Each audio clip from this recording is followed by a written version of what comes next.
Are you looking for the next craft beer to try? Well, maybe Ohio City Oatmeal Stout from Great Lakes Brewing Company is the one for you.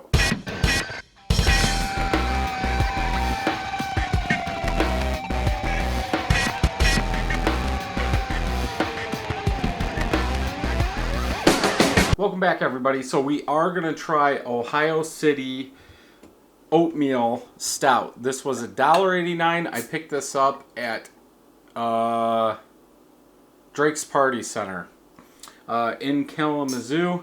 It's been a while since I've had a Great Lakes beer. A lot of the places don't have them.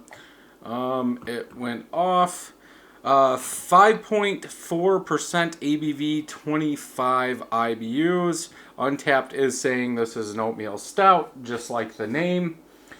Dark and roasty, light oatmeal stout with a kick of cabin fever inspires you to toss another log on the fire.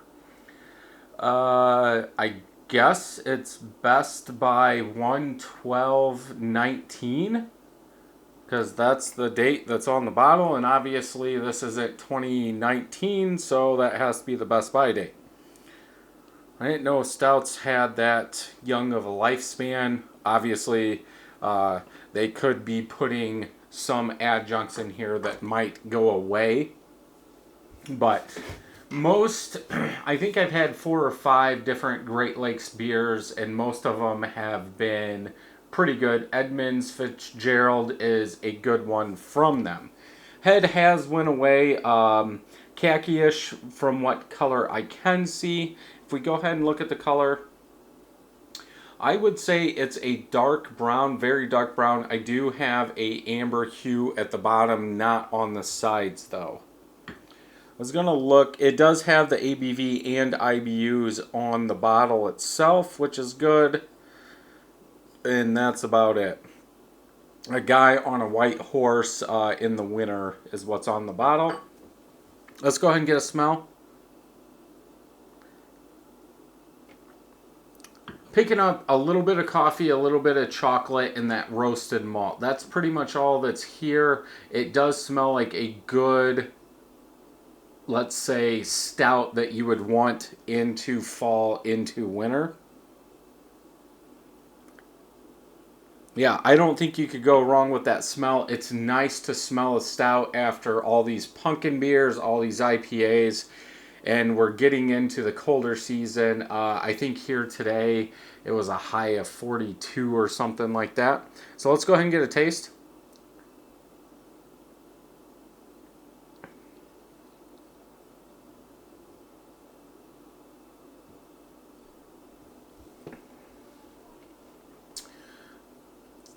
It tastes a little watery. It almost tastes like it's a porter, but it does have that backbone of a stout. You are getting some of those coffee flavors, a tiny bit of chocolate, and that big roasted malt. Nothing overpowering though. It's not like it's going to kill you, but the body is very light. For a stout, I should say. I would say it's medium bodied. It's actually, like I said, it's nice to taste a stout like this. Get some darker beers in here since we've been drinking so many Gozas, Goses, New England IPAs, pumpkin beers.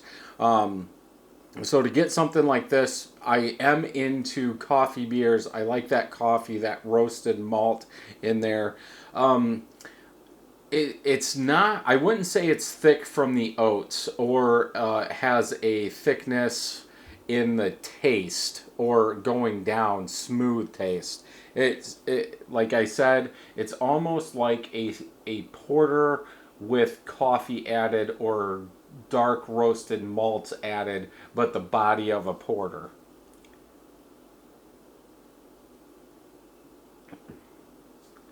Pretty good beer. I would probably go 4.25 out of 5. I do think if they're going to call this an oatmeal stout, it should be a thicker body, a little smoother. To me, it's a little rough. Even going from the New Englands, the regular IPAs, all those to this, It's not as smooth as I thought it would be with oatmeal in it, but still a very good beer. And for $1.89, something I would pick up all winter long to drink on. Let's go ahead and check Untapped. Untapped, 11 of my friends have had this, average 3.52 out of 5. 25,000 people have had this, average 3.75. To me, to see that for a stout, it's actually kind of low. Obviously, everybody's going to have different taste buds, different smells, so you might not like that coffee flavor. But to me, if you're into the coffee flavor, this is a good one. Delicious and creamy, one person said 3.75. David did give it a 4, very drinkable. And that is about it. A lot of these are from 27 or December of 2017. But this, I'm pretty sure this came out. Now, this is saying medium body. Again, I try not to look at anything that's on the bottle or look up any information about the beer because I want to get it myself. And this is saying a medium body. So technically, that is what I'm getting out of this. Soft malty notes. I get more like roasted notes of that roasted grain than anything. So I would say it's a little bit higher. So if you're not big into the roasted malts, you might want to stay away from this one. Yeah, a lot of these are from 2017. All these are. So yeah, this one I believe just came out not too long ago. So if you haven't had it, go ahead and pick it up. Great Lakes does make some good beers, and I think this is no exception. I think the score should be a little bit higher. But again, I've been drinking a lot of those New England IPAs, the IPAs, so changing it like this on the fly is probably a shock to my taste buds. So that might be, but again, it's a good beer. It's just a little, the body's a little off to me. So that'll wrap up this beer review. Don't forget to hit the thumbs up, hit the thumbs down. If you don't like it, make sure you subscribe. And until next time, happy brewing.